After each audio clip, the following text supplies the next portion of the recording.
everyone, and welcome to the BlackOut series, proudly brought to you by Black creatives out there. My name is Diane Wesh, and I'm so honored to be your host for this series, which will be held every Sunday for the next 3 weeks. I hail from Virginia Beach, Virginia, the 757, and I'm the proud product of tough Haitian immigrants. I'm also an inclusive marketing consultant and the founder of Got Blacklisted. As y'all know, we're not here to sugarcoat the hard stuff, but rather to share our stories, our collective truths. We'll dive deep into art, COVID-19, the Black Lives Matter movement, and more. Please keep in mind that Black Creatives Out There is not a mental health provider, but rather a community of Black creatives aiming to elevate the Black consciousness. Interviews are normally 30 minutes, but on certain occasions, they may last up to 45. So if you have any questions, please feel free to drop them in the comments section below prior to 12:30. And now, allow me to welcome our guest this afternoon. Bohemian Thought was born in the UK with ancestry hailing from Nigeria. He's a trained well-being facilitator and Ka Huna transformational body worker based on the Hawaiian Huna philosophy. Bohemian is also a spoken word artist, singer, songwriter, and DJ. Welcome, Bohemian. Would you like to introduce yourself to our viewers? Hola. Hi, how you doing? How is everyone doing? Sapase. I'm sure my parents probably heard that one. Yeah, man, Sapase. I remember the first time I met you and you said, you're from Haiti. I was like, oh, straight up. Sapase. Couldn't help it. Yes, I'm Bohemian Thought, also known as Domino Dread as a DJ, and I am a spoken word artist. I've lived in New Zealand for about 15 years now, from the UK, ancestry from Nigeria, as you said. And yeah, what else? And I'm currently studying psychology at the Victoria University in Wellington. Yeah, this is going to be my second degree, so it's been tough. But I'm enjoying it nonetheless. So thanks for inviting me onto this beautiful, beautiful thing that the Black creatives are doing. Thank you, Bohemian, for that meaningful intro. And are you ready to get started with your rapid fire questions? Sure, shoot. Okay. All right. Where would you want to retire? Oh, man. That's a hard question. That's a hard question. I'm a bit of a nomad, but I still think I would want to be in Africa somewhere. Somewhere in Africa, somewhere in West Africa, maybe Ghana, or maybe Nigeria, I don't know, but somewhere in Africa, that's for sure. Okay. And your favorite candy bar is? My favorite who? Candy bar? My favorite candy bar? I like chocolate, so I would probably go for something like a Snicker bar. Oh, that's my favorite too. Okay. Yeah. Or the peanut slabs are really good here, actually. Yeah, yes, actually. Oh my God, peanut slabs here. Pretty good. All right. Dogs or cats? Dogs. Definitely. Easy. Definitely. When I was a kid, I had a traumatic experience with the cat once, and I'm getting better with cats. When I was a kid, and this cat chased me. And in my mind at that point in time, I thought it was chasing me, but I think it just wanted to play. So I ran for it. So I've had this traumatic experience in the middle of the night, this cat chasing me, and I'm running up the stairs and shouting at the top of my lungs, "Oh!" So yeah, that was my experience with cats.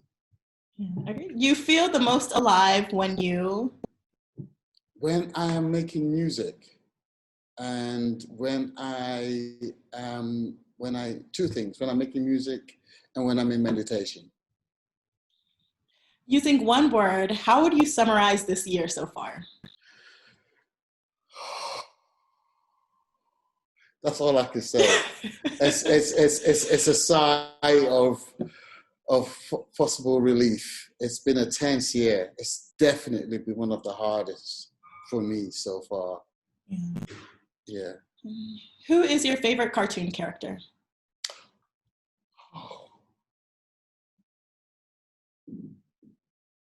Damn. Yeah, you about to take the whole 30 minutes to think of I this. I know. All I can think of right now is Carmen. I can only think of Carmen from South Park, and I can only think of him doing this "respect my authority." That's just what came to my mind. Have you ever seen that episode of South Park? Me and my When he was me and my brothers used to watch it all the time. Yeah. yeah, and there was this episode that goes, "Respect my authority," and that's all I can remember. That's what I can think of right now. So yeah. Okay, I like that one. That was a good one. All right, would you like to get us started with the spoken word today? Oh, okay. Yeah, sure. Why not? This one was the first ever spoken word I wrote, and this came to me. This one's called "Sublime Nature of Man," and I was in the UK and I was going home from work, um, and I worked in a place called Staines. And in my essence was just kept on telling me to write. You need to write. You need to write. And I got on the train, which is I think about 30 minutes into London. I got on the train and I just started to write. So this is what happened.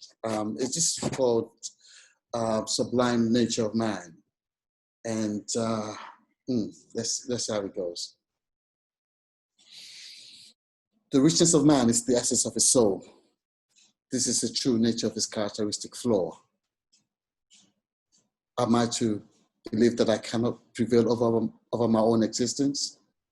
Who are we to uphold the laws of man where we cannot fulfill the richness of our soul? Our soul cries for help, but bogged down with the passion of wealth, we cannot see past our nose. Cut your nose that you may see your mouth, for with your mouth ye shall confess the truth. We are in self-destruct mode. The light of our heart is in a spiritual circle. To wish to explore our inner consciousness. Yet again, our material nature takes its toll. The fee, the price that we have to pay, as the person expressed, self-destruction. No more chairs, but the chairs rain down my cheeks as I fight to maintain and uphold the true meaning of my existence. Is this what my life is all about? Somebody help me. Show me the way. Show me how to love. Show me how to care, for my selfishness is ticking. The light of our heart again is still in the spiritual circle. The wish to explore our inner consciousness, yet again this material nature takes its toll. Who are we? Who are we that we should most uphold the laws of man? The richness of our hearts, the long roads of my spine, is caught up in the features of the life to come. It will escape the war that leaves me sore and scarred as my heart bleeds in six vengeance. But no, I must find my soul. As the whole world destroys itself, I must find my soul. As the smoke fills my lungs, I must find it. Oh yes, it's time for some action. With the true business of life, I shall find it. We, being scientifically excelled in the core knowledge that life is beautiful, I will someday cycle through the spoke of life. I will be one of true nature's survivors. Until I no longer feel my nose, I shall find my soul. Thank you for sharing that. And obviously, you know, like as writers, you know, like the feelings you get when you write something down is vastly different from when you vocalize it. So Yes. Can you express the different feelings from when you write it versus when you actually vocalize it and say it out loud?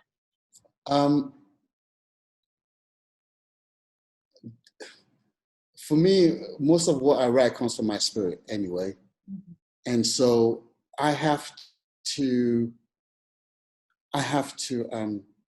embrace those words and understand what it means, because sometimes I feel like the universe is trying to tell me something about myself or about my environment.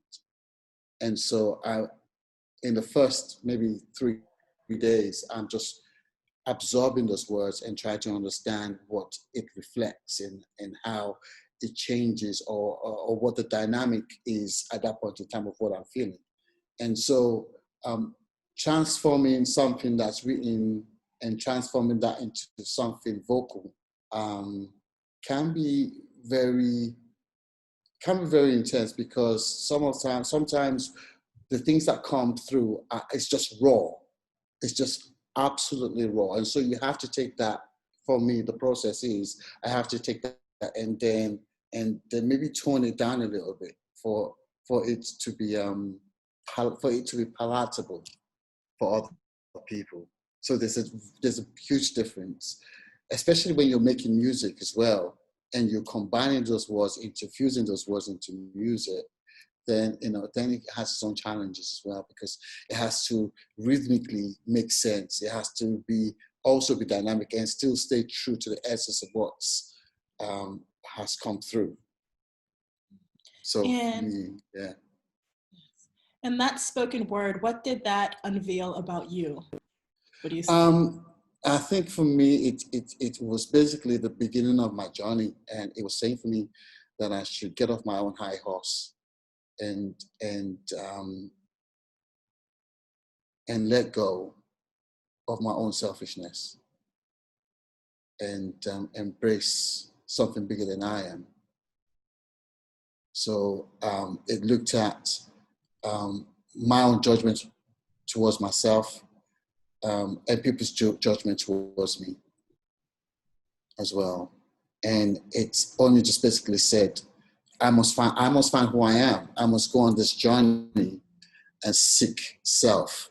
And it wasn't about maybe traveling miles away, but it had to be being very introspective and letting go of my own pain and anguish, and just find bliss within, the Almighty as well. We appreciate you sharing that with us. Thank you. You're welcome. And Bohemian, I've had the pleasure of meeting you in person a few months ago when I visited Wellington, and we talked about some pretty deep stuff as it related to COVID-19. Can you share with our viewers what your lockdown experience was like? My lockdown experience was very intense. I thought at that point in time, I was like, right, great, I've got 5 weeks. I'm going to be making some music. I'm going to be doing something creative, but I ended up not doing anything creative. Again, because I'm studying psychology as well, I had to think of, I've got some work to do with regards to that. But also,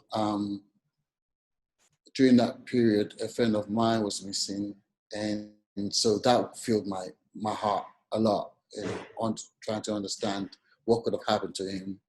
And later on found that I lost him to suicide, which was really traumatic for me. And I was definitely in a depressed state at that time. And I think this year, I've lost 2 friends to suicide this year. So the lockdown for a lot of people, I think, maybe for some people would have been positive, but I think for some people was very traumatic, because here you are.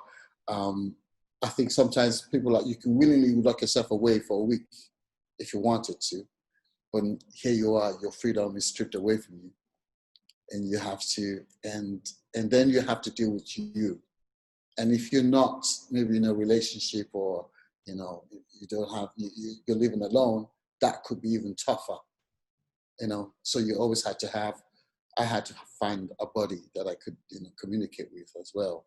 So that could have been intense for some people, and that could mean that for some people, if you're not strong enough, sometimes that intensity takes over, and you just start to think about where you are in life, what have you done with yourself, and things like that. And if you feel like you haven't achieved enough, or for whatever reason it might be, that could be the beginning of the end for some people, So yeah, for me it was tough.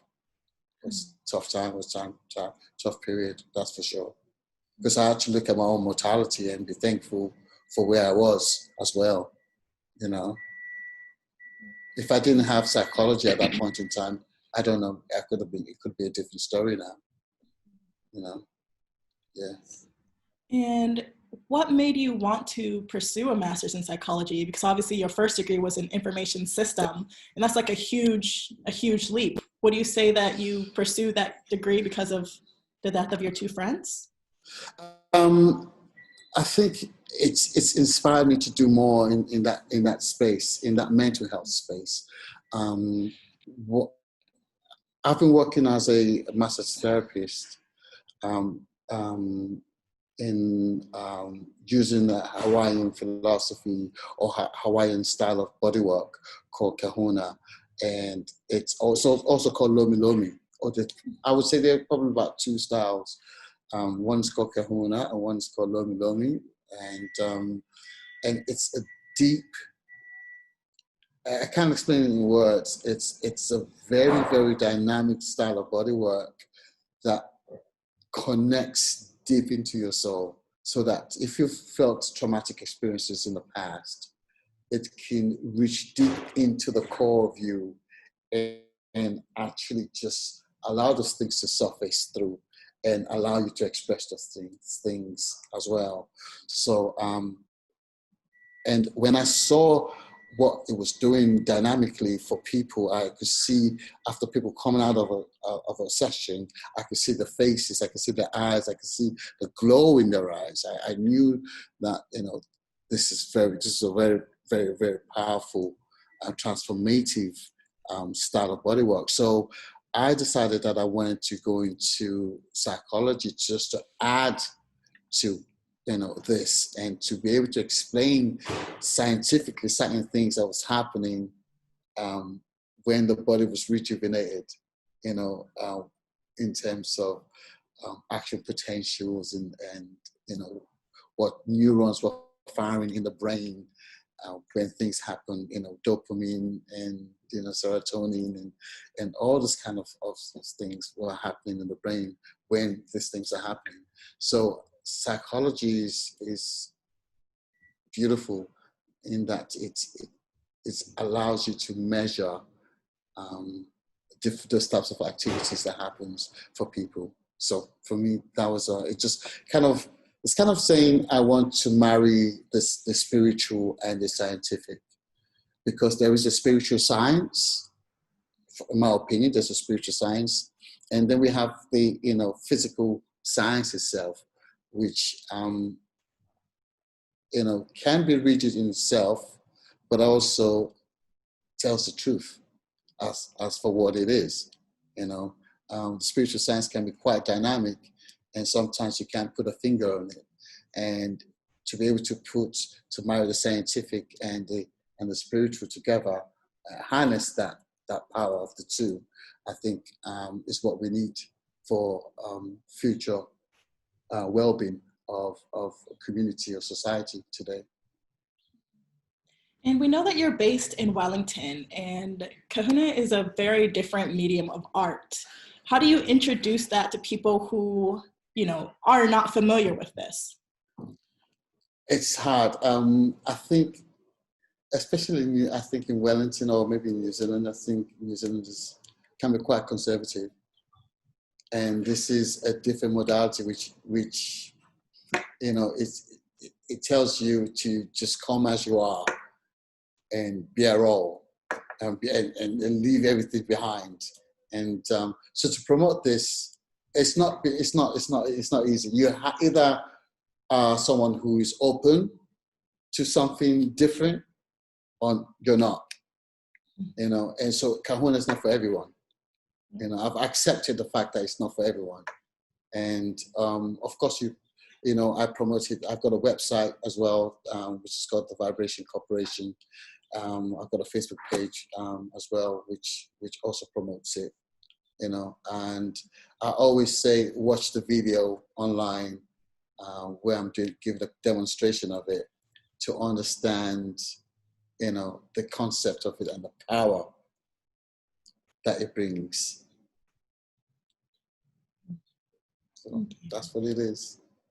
And you are a very diverse artist. You're going to be releasing your sophomore album, Nomadic Soul, in 2021, which includes your hit track, Black. What can your fans expect to experience when listening to this new album? Oh, man. First of all, I'd like to thank my partner in crime, Mayali Manzanza. He was very instrumental in the making of this album. He's in the UK now, doing his thing. This album, for me, is an African album. It's an African album because it's a very political. It's a very political album. It has three parts to it. It has the political side to it. It has my personal stuff in it, and it has let's just forget about everything and just have fun. So the three sides to it, and it's expect to hear something different. Expect to hear something Afrobeats. Expect to hear something funky. Expect to hear some jazz. Expect to hear some reggae. Expect to hear some soul. So it's a fusion of all these things, but they make sense. They make sense together because it's just been expressed in a way that it has elements of West African music and the soulful funk to it. What track did you find the most difficult and why?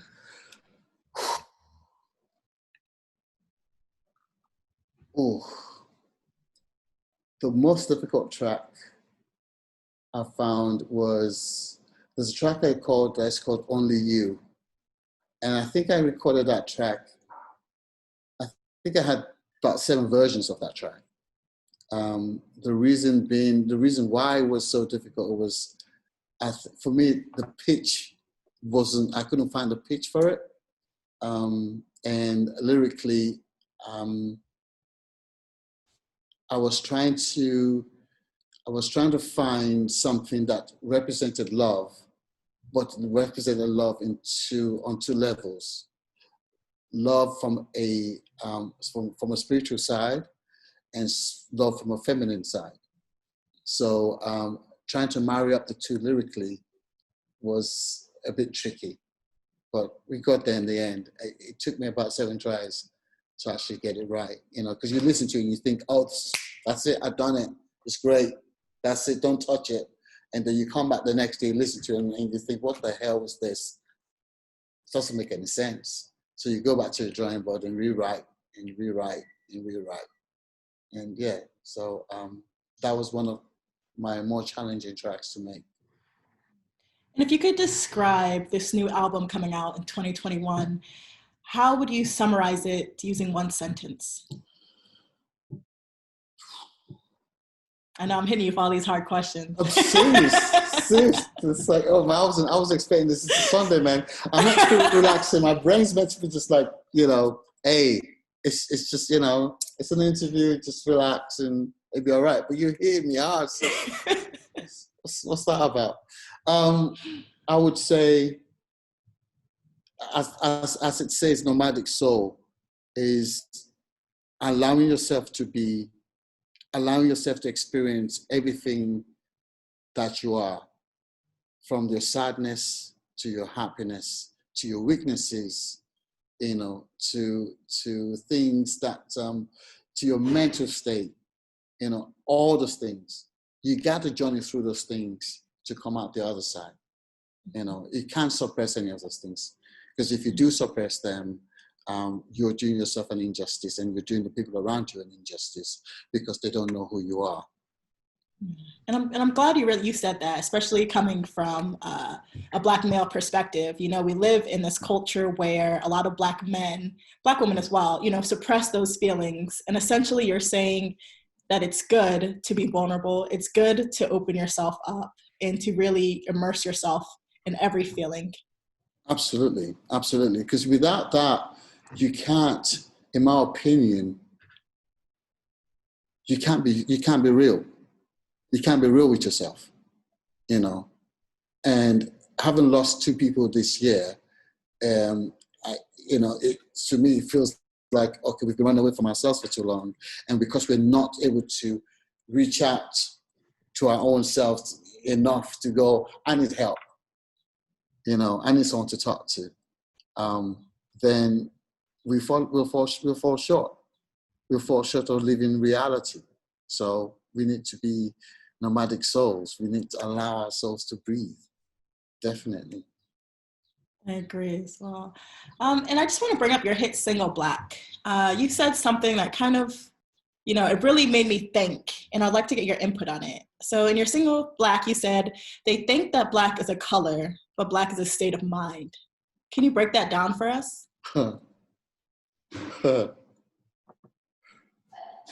Oh, the thing that Black is a color, but Black is a state of mind. Black is the conditioning of what we want to see. The English against the Welsh against the Irish. I am Black, but I am not. I am white, but not. I am yellow, but I am not. I am who I am, seeking my freedom in humanity, seeking the world as my pillow. I rest where I lay, for the kingdom of the universe is my soul. I am beyond color. I am vibration eternal. It's basically, that's what, I mean, in today's world, I mean, it's been happening for eons of years. You know, we think that Black is this thing. When you see Black is nothing good comes from Black. You know, you see a black face on TV is threatening. It's, you know, there's this connotation of stereotype that, you know, you see Black, you have to be afraid of Black, but that's not what we are. We are beyond color. We are creative souls. We are dynamic souls. We are the one who's given humanity and blessed humanity with resources, with our resources, and, you know, for eons and eons and eons of moons past, and we still do. You know, so for me, I think it's telling the world that see us as we are. You know, we are beyond this color. We are human beings. We breathe, we bleed, we feel passion, we feel joy. We've blessed the human race with a lot of things. From our creativity, from our swag, from our style. There is so much that's in today's culture that's been taken from Black culture, you know, and without that, today's music is Black music. There's no music without Black music. You know, from you can call it Latin music if you want to. You can call it whatever it is that you want to call it. It's still African music. It's still African culture. From worshiping the deities of Shango in Brazil, in Argentina, in Cuba, in all those places, man. Colombia, it's all Black culture, and there is no popular music without Black culture. From Maori music to, look, any part of the world, we are there. And, you know, and I'm hoping that someday they stop looking at us as a threat, but as people who has come to give and share. Because the amount of creativity that comes out of Africa is just crazy. It's immense.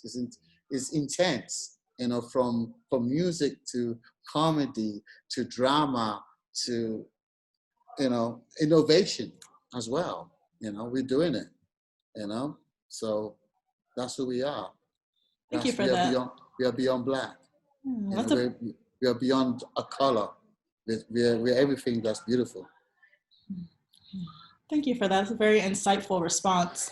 Now I'm curious to hear your perspective on the global Black Lives Matter movement. Can you share your thoughts with us on that? I think it's a beautiful thing. I think it sheds light on what's always been there. I've been through it. I know people who've been through it. Did I go for the march in Wellington? I didn't go. Do I totally embrace everything that's been done? Yes and no. I think that, for example, in New Zealand, the First Nation is still going through a lot. Can you explain that? Can you explain that a little more? I mean, when I say the First Nation, I'm talking about the Maori influence on society. We don't want to see it. In a lot of cases, we deny what is First Nation, and I think that much needs to be done, and I think there needs to be a cooperation between I think the blacks and Maori as well. There needs to be a coming together of sorts, because the thing is, if there is no change in policy, really, then we're just marching for nothing, in my opinion. So change in policy needs to happen for growth and for dynamic growth to happen. Change is coming slowly, but I think more still needs to be done in terms of taking care of the First Nation and not just overlooking them as, it's just Maori. I think the Maori culture has a lot to offer to this society and to this community, and we need to embrace that even more, as far as I'm concerned. Thank you. And going forward, Bohemian, now that all of New Zealand is back at level 1, where can we look forward to seeing you perform next? Oh man, I've been waiting to perform for a little while now, and I'll be performing at what's this place called? Paikakariki Community Hall, St. Peter's Hall, it's called, on the 20th of November. And I also got some DJ sets that I'm working on with El Barrio as well, which should be sometime in November as well. So keep an eye on my fan page, Bohemian Thoughts, and my Instagram page, Bohemian_Thought as well. So yeah, for those beautiful dates coming up. Thank you. And I'll be, if you're tuning in tonight, I'll be DJing at the Active Radio from 9 to 11, 88.6 FM, Radioactive. It's okay. We're going to go ahead and take some questions from our viewers, if that's okay with you. Oh, sure. One of our questions is, do you travel, or are you only available in Wellington? Oh, I travel. I definitely travel. I haven't done a lot of international gigs of late. I think my last international gig was in Melbourne. It was a trip to Melbourne, which was a couple of years ago. But yeah, I'm available. In and out of New Zealand as well. And how did you? So if you want to book me, hey, I'm here. And how did you get into Ka Huna? Who introduced you? Oh man, it's a mad story. It's a mad story. It's a mad story. Look, like, when it's like I came into New Zealand in 2006. I remember 5th of August 2006 was the day I landed in New Zealand, and I went to. I think it was in December or November, December of that year. I went to Parihaka Music Festival. It's cancelled now. That was one of my first festivals I went to. And I met this lady at this festival who invited me to her marae. On getting to the marae, there were like 35 Hawaiians there who would come from who would come from Hawaii, and we were traveling that night from Hamarai. I think it was somewhere in Palmerston North or something, and we were traveling to Tuhoi, which is up north towards Taupo, and this is the land of the people of the mist, and and so that was my first immersion into the Hawaiian Ka Huna philosophy, or Huna philosophy. And they worked on my body. I became much more flexible. And I thought, oh my God, this is amazing. This is just, so they started teaching me, the spirit of what it was. And then when they left, my spirit just said to me, listen, mate, you need to go find out more about this. So I went online and I found this institute in Australia, which is the Mete Institute, who really encourages, who does Ka Huna. And so I went there, and for years I've been going back and forth over the years, past 10 years, and learning, and kept on learning about Ka Huna. So that was how I got into it. You know, it was just by off chance. It wasn't something planned. It was a gift that I felt like the universe was giving me at the time. It's like, I'm giving you this gift and I want you to share it, and go forth and share, you know, and go forth and receive and share. And so it's been that for me ever since. It's an incredible story. And we're kind of running short on time this afternoon. Would you like to close this out with another spoken word? What should I say? What can I do? Ooh, let me do something. Okay, yeah, sure. I'm